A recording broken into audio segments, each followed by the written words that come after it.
Kasi approve na ang visa niyong lahat. Ang ano do'n, ang passport. Pero 'yan nga ma'am, meron na pong decision ma'am si embassy. Now, Gateway Visa Solution po, we did our part. We did our very best ma'am para talaga ma-approve yung visa ninyo. Pero aalis na po kayo ma'am ng Pilipinas kasi approve na ang visa niyong lahat. Congratulations ma'am, your visa is already approved. And hindi lang ma'am student visa, pati OWP tsaka TRV ng anak ninyo approved din.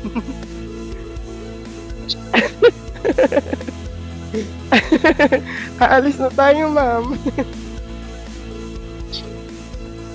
Oh. Talaga. Alis talaga. Approve na ma'am. Ko talaga in-expect na ngayong taon, feeling ko baka May na naman. Kasi 'di ba nakailang na siya. Di ba? Hinabol. Well, Siyempre hinabol, hindi talaga nakahabol. pero ito na ma'am. Congratulations. Wala sir, thank you masyado.